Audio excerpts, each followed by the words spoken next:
Hello, my name is Thomas, and this is my ILT 5003 digital story. My pursuit for a Master's of Arts in Education with a concentration in curriculum and instruction was first rooted in me gaining a teaching degree so that I could become a football coach. However, after taking the beginning courses, I realized that I might be the other way around when it comes to coaching. You see, the more and more I learn about interdisciplinary learning and teaching methods, I get more and more intrigued about my growth in teaching and not coaching. I've been coaching youth for a long time, and a lot of what the readings are stressing really relate to how I as a coach interact with my players.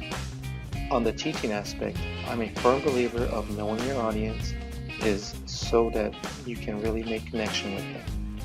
A lot of themes look into only different aspects of how we teach, but also how the recipients of knowledge learn.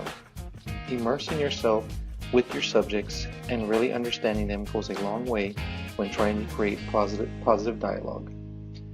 In the end, the more I read, the more I feel like I'm going to be doing something I love every day that I do it. The main themes in this course will help me develop and expand my knowledge of interdisciplinary learning and teaching so that I can better serve my students. The four main themes I will be touching upon in this digital story are recognizing the socio-political nature of education, foundational theories in ILT, learning theories, and teaching diverse learners.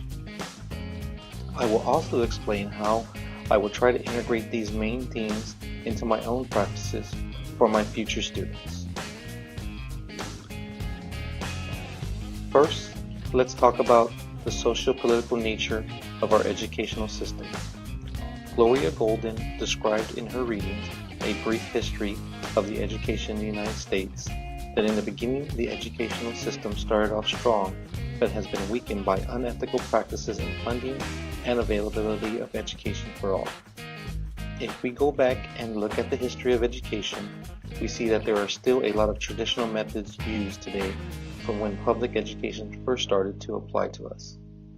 One thing I think should be recognized is that not everyone started out with the same advantages as others when it comes to education.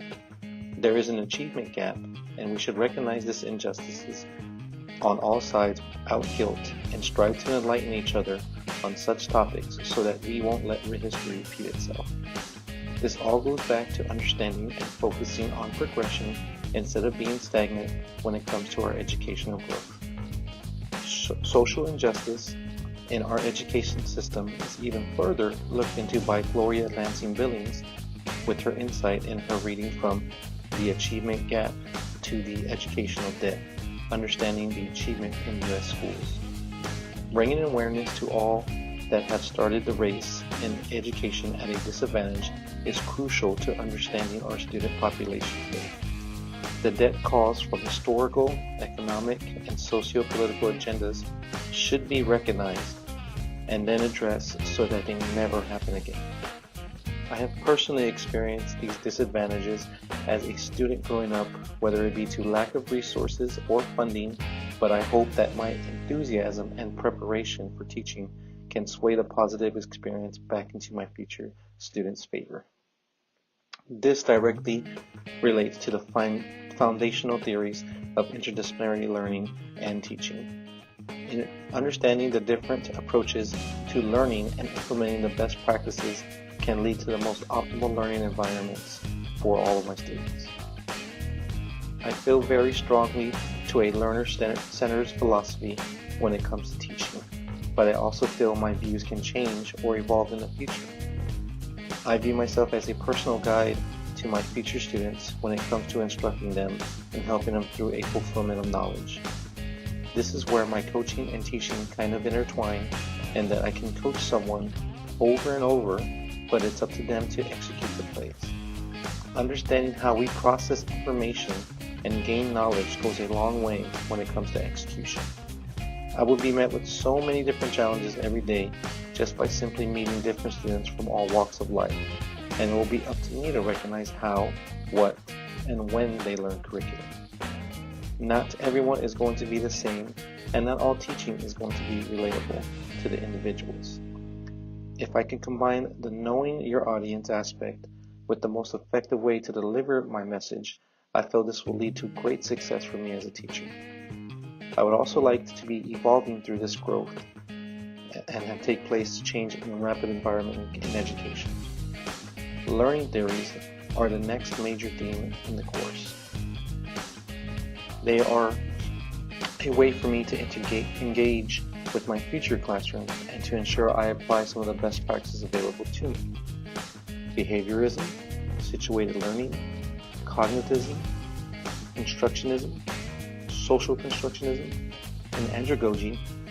All of these theories can be practiced in the growth of our students from early childhood all the way through career advancement. I feel as teachers, these learning theories are pieces of a puzzle that we can use to create the picture of knowledge for our students. Our students are always changing and evolving, so we as teachers need to evolve. Knowing how these learning theories apply to my students and how they will interact with their own backgrounds is crucial to my teaching today and in the future. Teaching diverse learners. Change is sometimes something I feel myself gravitating to more and more as I read on social reconstructionism. I really enjoy reading about Paulo Freire and his views on education and social reconstruction. This change we should strive to bring about in our teachings by immersing ourselves into our students' lives is fascinating to me. Before you talk to someone and start telling them what to do, take 5 minutes out of your time and try to get to know them. 5 minutes is just a starting point of creating this back and forth dialogue. A relationship should be met on both sides of the equation in order to truly achieve positive change. The greatest thing that any teacher has ever done for me is actually take the time to get to know me before they started teaching. I will try to view each individual that I come into contact with in teaching as a piece of canvas. Whatever we cover or tools that we go over help us paint the picture